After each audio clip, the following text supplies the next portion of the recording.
There's no overnight fix, but it doesn't mean it has to be hard. The good news is the exercises that we need to do, they're short. They're actually really easy to do to help heal our vagus nerve. And the even better news is we don't have to even do them in the moments where we're most triggered for them to be helpful, because that would be way too hard for most of us to start with.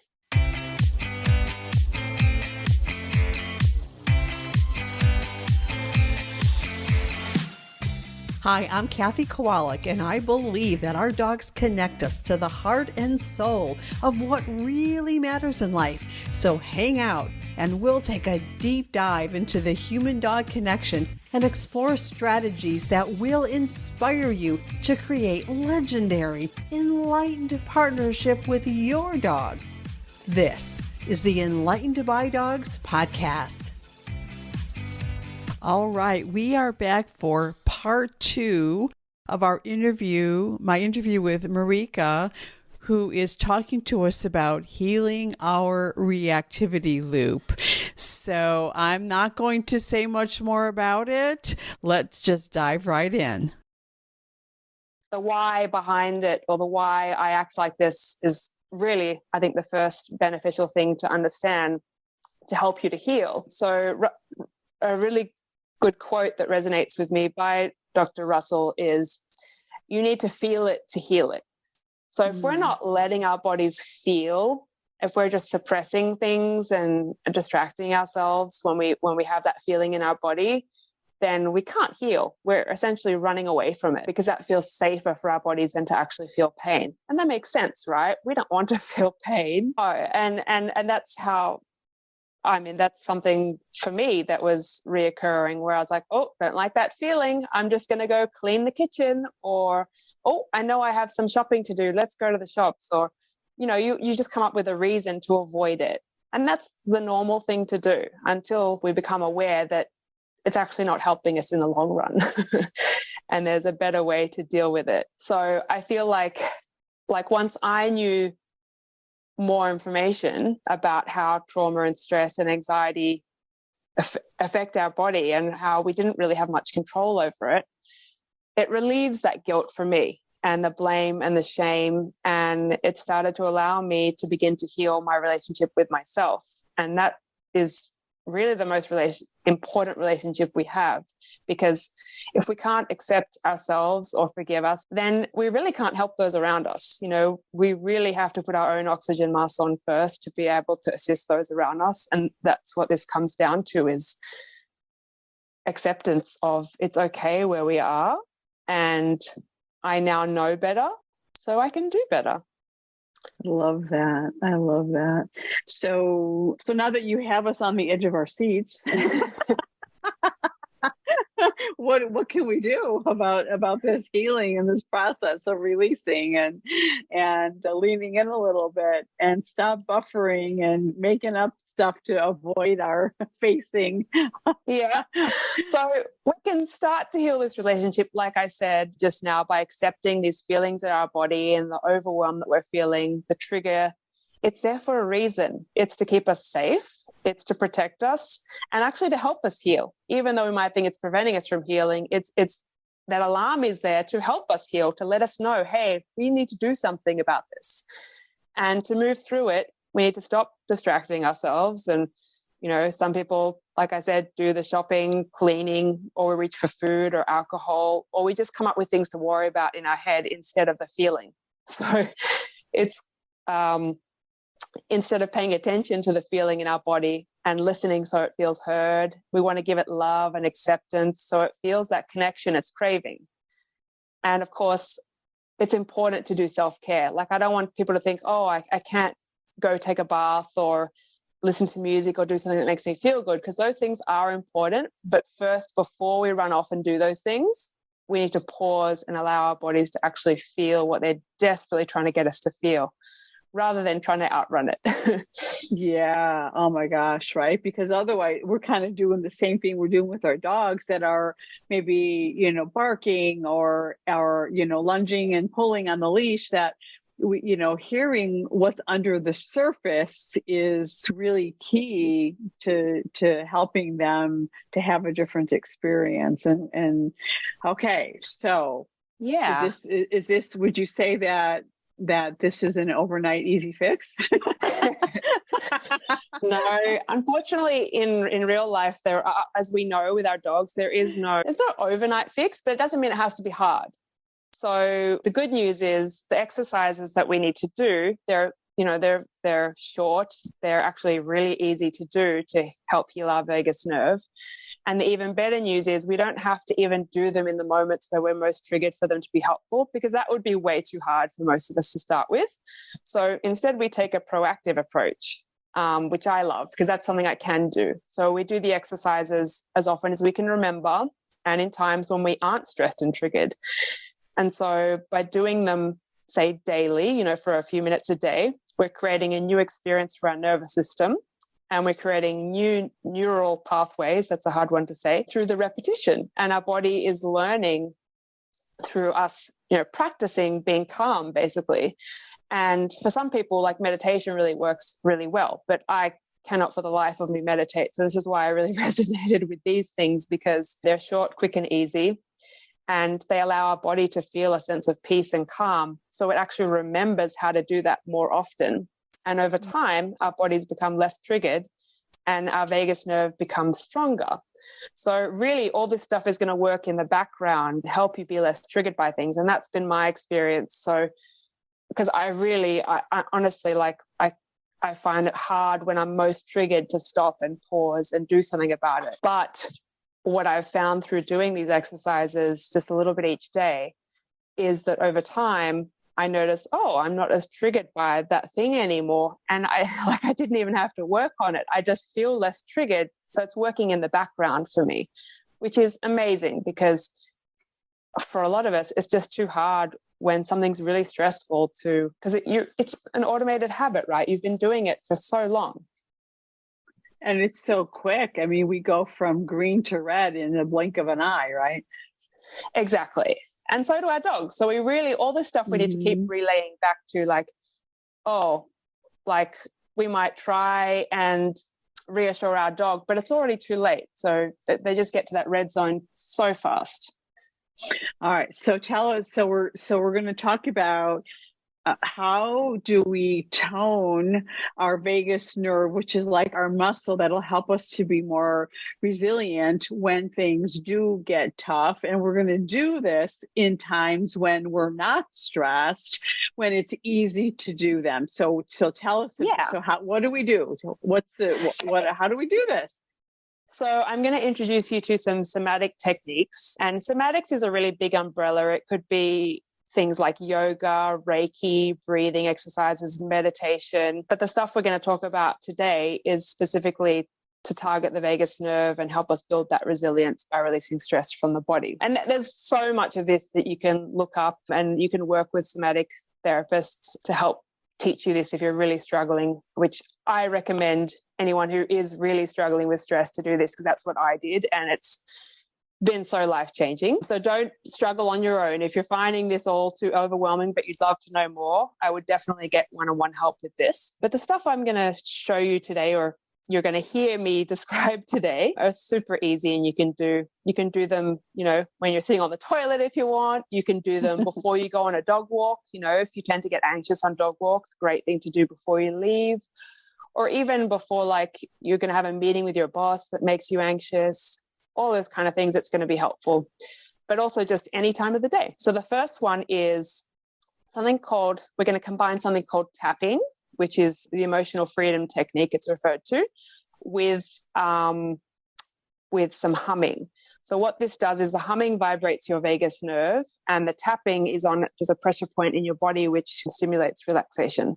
So I'm going to describe it to you. So basically, you're going to get your fingertips and you're going to put them on your cheekbones. And I'd love it if everyone who's listening does this along while you're listening. You try this out. So all your 4 fingertips on your cheekbone, and you're just going to tap lightly while you hum or sing. I'm going to be making the sound VU. just to. Is that with both? Is that with both hands? One both hand. hands on it, or one hand? And does it matter which one hand at a time? No. Okay. Start with, say, your right hand, and then you might go until you run out of breath, and you'll take a breath and do your other side. So I'll basically, you'll hear what that sounds like. So I'm going to start with the one side and switch to the other. So So you basically want to go till you're out of breath, and then you might switch to the other side. And you could also count. If you don't want to hum, you could say count to 10 or something like that. So it really doesn't matter which you choose, as long as you're doing some kind of vocal action while you're tapping on your cheekbones. And you could do that 2 times or on each side. That's probably a good amount to start with. So did that one make sense to you without being able to see it? Can you kind of visualize? I think, yeah, definitely. But let's go through the steps. So we're going to do, we're going to start with one hand, and we're going to take our 4 main fingers, and we're going to tap on our cheekbone. So we're going to take an inhale, and then we're going to start tapping, and then exhale while we hum until we're out of air. And then we're going to do that, switch hands, inhale, tap, exhale while humming, and then we'll go back to the other hand, repeat, and then for the 4th time back to the other hand. And so we have a set of 4, 2 from each side. Okay, cool. That's really easy. That's simple. Yeah. And so we're toning our vagus nerve with the humming because it's vibrating, and we're tapping to our body. So it's a bit technical to go into the science behind the tapping, but people can always go look that up if they want to know more about how tapping works. But it makes you feel really relaxed afterwards. So I really like that one. Okay. Another simple one you can do is just squeezing every muscle in your body for like 5 seconds. So we want to bring tension into our body on purpose. So like just squeeze your fists, squeeze your legs, squeeze your toes, squeeze everything really hard, and then let go with a big exhale. And that one just feels really nice. Like, it's so simple to do. And why that's really good for us is when we let a long exhale out of our body, it signals to the nervous system to calm down. A lot of people think that, like, to calm down the body, you have to take a big deep breath in and then a big deep breath out. And I personally find that really difficult, the breathing in. So I loved when I heard that actually the more important part of the breathing cycle is actually exhaling, and a long exhale. So that's another nice simple one. Just squeeze all, and you can do that standing, you can do that sitting on the toilet, or you can do it, any way, even lying down in bed. Love it. Nice and easy. All right. Was that it, or do you have another one? I have a couple more. So the next one is one from Dr. Russell Kennedy, one of his somatic techniques. And this one, again, it's really helpful to do proactively, so any time of day, but also really helpful if you're feeling a bit of stress or tension in your body. And that's when I'd really suggest trying these things other than proactively, is like when you're just feeling a little bit anxious. So you're not aiming for when you're super triggered, but just like, I'm feeling a little bit of worry about something. I'm feeling like this dog walk isn't going to go well. Like, we have those thoughts, even though nothing bad is actually happening. So it's a great time is to aim for those moments as well. So this one, it's just 3 quick breaths in through the nose, and then you're going to hold at the top for a few seconds, and then you're going to close your teeth and have a long exhale. So are you exhaling through your mouth or back? Through your mouth. Through your teeth. Yes. Okay. Mm-hmm. Through your mouth. And the teeth, I don't know, it just adds like an extra sensation to the body by closing your teeth. But if you don't like that, you could also do it with your mouth open. So quick 3 breaths through the nose. So you're really wanting to get all that air out of the body. And that one, I always just feel good afterwards. Like, it just sends a sensation through my body. So that one, again, really simple to do. Yeah, really simple. I have one more to share with you as well. Lay it on us.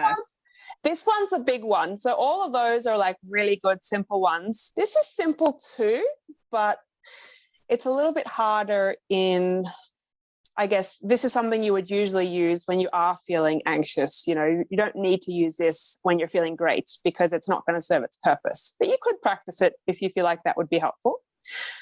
So this is something more for in those moments when you are feeling more anxious and you really need something to help you get grounded. So that's when you're feeling that alarm in your body. And what our body is looking for. Yeah. Yeah. So like an example of like when we might do that. So I don't know if this is right, but I would be thinking of like, okay, my husband just like threw his dirty laundry on the floor for the billionth time. Yeah. And so I start to feel a little bit anxious. So I could use that then. Maybe I'm going to go take my dog out for a walk and they need to get harnessed and leashed up, but my dog is like dancing and prancing around and they won't settle. Yeah. Or I'm going to let my dog out into the backyard, but I hear the neighbor let their crazy barking fence fighting dog out right before I need to let my dog. So like things like that. So I'm not really like super triggered, but I feel it coming on, kind of like that. Exactly. Yeah. Okay. And you start to get the thoughts. You start to get the thought looping and you're like, what if this happens? What if that happens? So great time to interrupt those thoughts. Put your hand on your heart and just tell yourself, affirm that you're safe in that moment. You might say something like, I'm safe in this present moment. Like something as simple as that. And then just breathe into that space where your hand is and talk to yourself as if you were talking to a younger version of you. So 5-year-old you is looking up at you and there's tears in her eyes. And what are you going to do in that moment? You're going to reassure her. You're going to let her know that everything's going to be okay. I know it's hard right now, but, you know, be compassionate to her, give her love and the acceptance that she's looking for. Like, yes, maybe I just yelled at someone, or maybe I'm having all these thoughts, but I'm safe in this moment and everything's going to be okay. And I love you and I accept you for the way you are. You're beautiful and perfect just the way you are, which if we think about it, like that's something I know you tell people to say to their dogs. So if we think about treating ourselves the way we would want to be treated or the way we'd want to treat our most valued people in our lives, that's what our body is looking for in those moments. Beautiful. All right. So hand on heart, we're doing affirmation. Now, do we do that out loud or in our head, or either way is okay? I would say if you're in a place where you can say it out loud, you should say it out loud. If you're on a bus, you know, and you're feeling anxious, then say it inside your head. That's fine. Either's fine. But I would say if you can, if it's safe enough and comfortable enough to say it out loud, say it out loud. Okay. I love that. So, I mean, that is still really simple and easy to do. And we could even, like you said, on a bus or even in a public place, we could easily do that. And no one would it wouldn't be weird. Like no one would be looking at us with, you know, the side eye. It would just be, you know, and it would be effective. So we could take that anywhere and use it anytime that we need that little extra boost of help, that we're feeling some stress or anxiety coming on.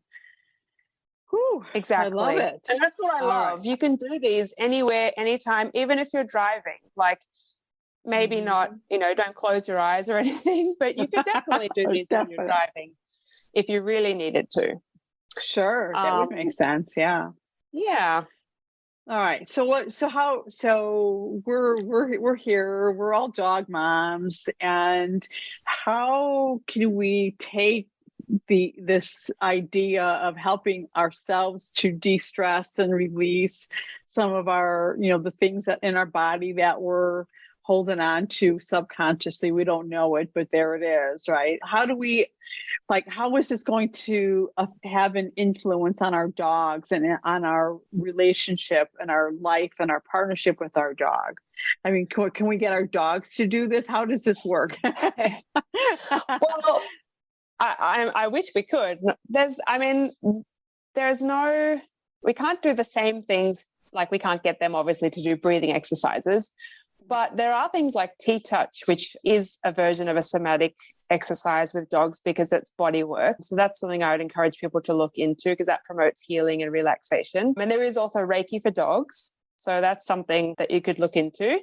But really just even doing these exercises in the presence of our dogs will facilitate their healing because we're putting ourselves into a state that allows us to co-regulate, or them to co-regulate with us rather, because we're feeling peaceful and calm. And whenever we're grounded, we're in a much better place to help our dogs with whatever they're struggling with. And one thing, and this is really important, that differentiates us from our dogs is dogs actually naturally have this ability to shake off the experience, and all animals really.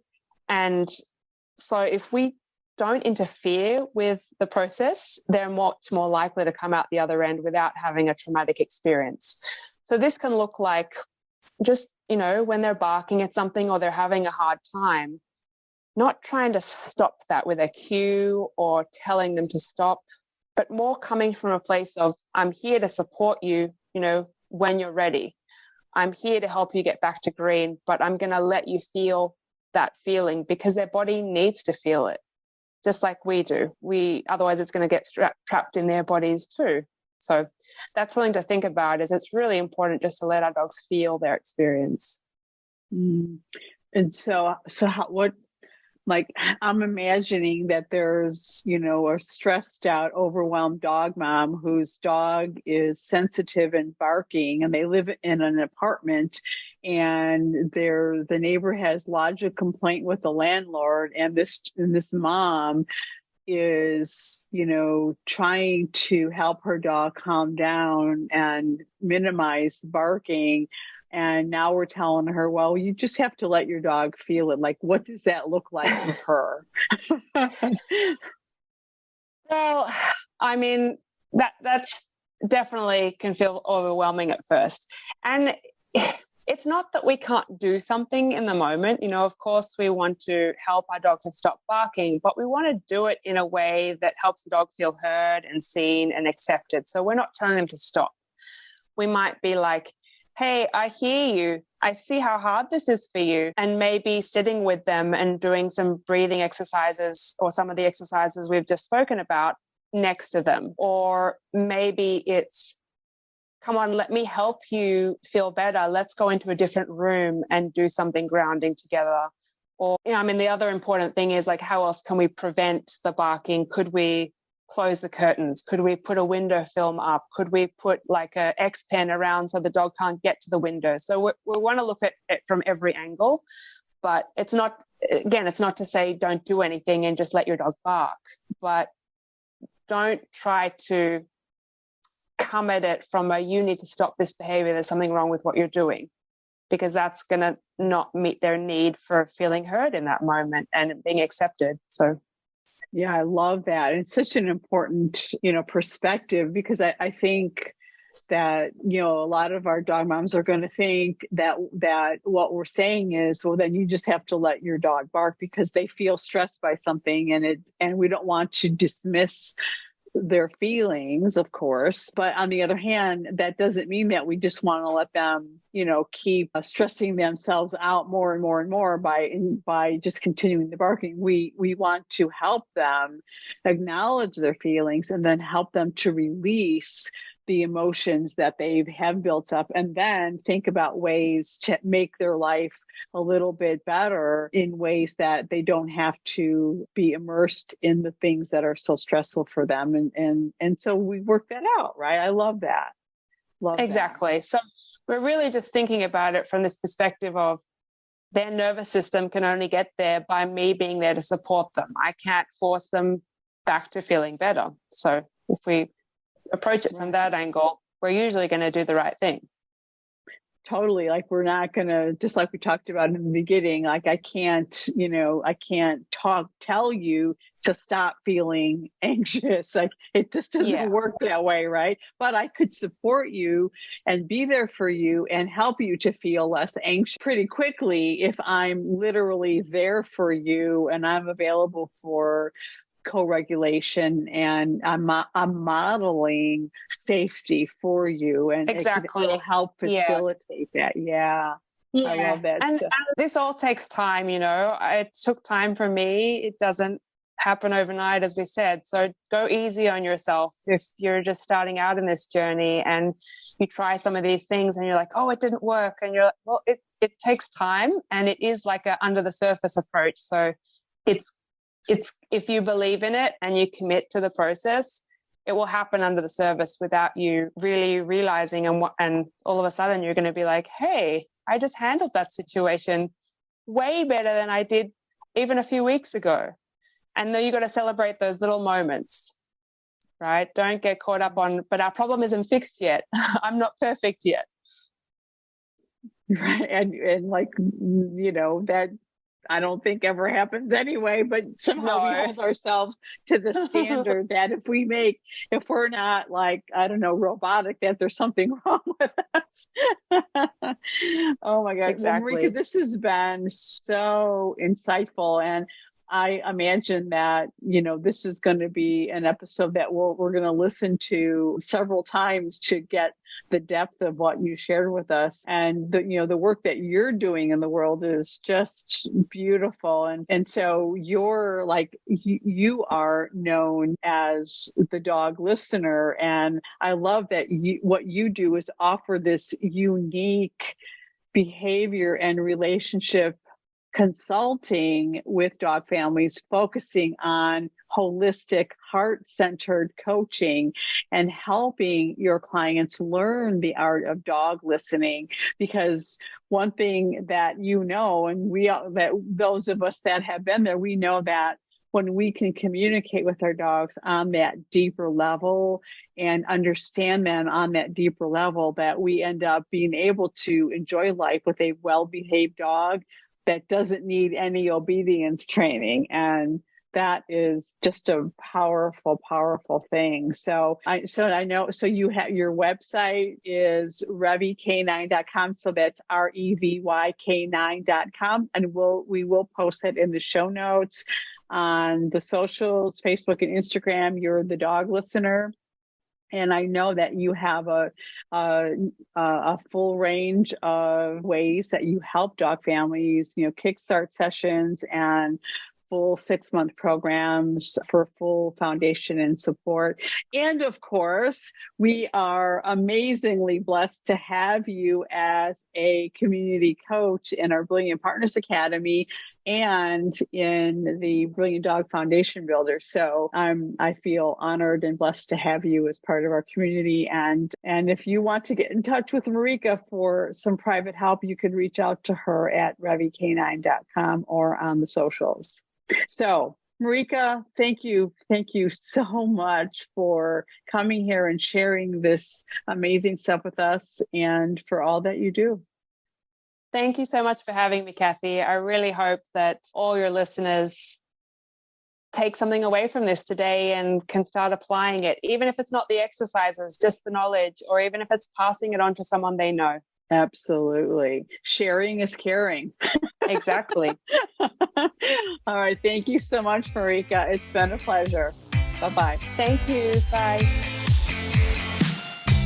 Thanks so much for listening. And hey, if you would like to work with me so that I can help you discover the missing pieces you need so that you and your dog can finally be happy and enjoy life together, then head on over to dancingheartsdogacademy.com and request your invitation to join us in the Brilliant Partners Academy when the doors open for the next enrollment. See you next time, and remember, a brilliant partnership with your dog makes your whole life brilliant.